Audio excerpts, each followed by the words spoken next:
ভাই রে ভাই, এটা কি দেখলাম? এটা কি ট্রেলার? এটা কি তামিল না বলিউড না ইংলিশ? Wow, just awesome. তুফানকে তৈরি করতে হলে অ্যাটিটিউড লাগে, নিশানা লাগে, বডি দিয়ে না স্যার, মাথা দিয়ে খেলতে হবে। ওহ, কি ডায়লগ! এইসব কি ডায়লগ! এক ঝাঁক তারকা এবং ভালো ভালো বিগ বিগ অভিনেতাদেরকে নিয়ে এই তুফান মুভি নির্মাণ করা হয়েছে। রায়হান রাফি এই জন্য বলেছিল যে তুফান মুভিতে এমন এমন সারপ্রাইজ আছে যা কল্পনা করতে পারবে না দর্শকরা, সাকিবিয়ান বন্ধুরা। তো সাকিবিয়ান বন্ধুরা, আমার কাছে ট্রেলারটা একটা ভরপুর অ্যাকশন, ভরপুর মাসালা ট্রেলার মনে হয়েছে। বাংলাদেশে এই প্রথম একটা ফার্স্ট অ্যাকশন থ্রিলার মুভির ট্রেলার দেখলাম। এটাকে বলে তুফান। আসলে রায়হান রাফি বলেছিল যে তুফান মুভি শাকিব খান ছাড়া আমি বানাতে পারতাম না, আর শাকিব খান ছাড়া এই পুরা তুফানটাই অস্তিত্ব থাকতো না। তো এটা হলো তুফান। হলো তুফানে এমন কিছু চমক আছে যা রায়হান রাফি এখনো পুরো ট্রেলারে উপস্থাপন করেনি। ট্রেলারে আরো চমক বাকি আছে, সেই চমকটা দেখতে পারবেন আপনারা সিনেমা হলে।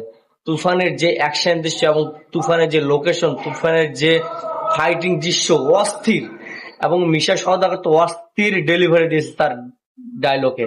এবং চঞ্চল চৌধুরী তো একটা কামাল করে দিয়েছে। স্যার, আমাকে যদি সুযোগ দেন স্যার, বডি দিয়ে না স্যার, মাথা দিয়ে খেলতে হবে। তার মানে এতে কি বোঝায় চিন্তা করেছেন বন্ধুরা? চঞ্চলের রোলটা কি পরিমাণে হাইলাইট হচ্ছে। এবং এখানে আছে নাম করা আমাদের শিল্পী এবং অভিনেতা ফজলুর রহমান। আরো আছেন আমাদের ভালো ভালো গুণী অভিনেতা। এবং সিনেমাটা একটা অস্থির সিনেমা হবে এবং পুরা খেল খতম করে দেবে এই সিনেমাটা। পুরা দেশটা নিতে এসেছে তুফান, চিন্তা করেছেন আপনি? অলরেডি তো তুফানের হল বুকিং, অলরেডি তো তুফানের প্রতিটা টিজার, গান এবং পিকচার সহকারে বাম্পার সুপার ডুপার হাইলাইট হচ্ছে। তার সঙ্গে সঙ্গে এই তুফান মুভির ট্রেলারটা 3 ঘন্টায় 1 মিলিয়ন ভিউ শুধুমাত্র ফেসবুকে বন্ধুরা। তো আপনারা চিন্তা করেন যে বস কাকে বলে এবং অ্যাক্টিং এবং তার ফ্যান বেস কতটা এবং স্টারডম কতটা হলে এই ঘটনা ঘটে। তো বন্ধুরা, তুফান ট্রেলারটা দিয়ে রায়হান রাফি অনেক ভালো করেছে। এবং সাকিবিয়ান বন্ধুরা, এই তুফান মুভির ট্রেলার এবং সাকিবিয়ান বন্ধুরা, এই তুফান মুভির ট্রেলারের জন্য যা আন্দোলন করেছে তা সাকসেস। এই তুফান মুভির ট্রেলার দেখে দর্শকদের আগ্রহ আরো দ্বিগুণ বাড়িয়ে গেল যে তুফান মুভিটা সিনেমা হলে দেখার জন্য।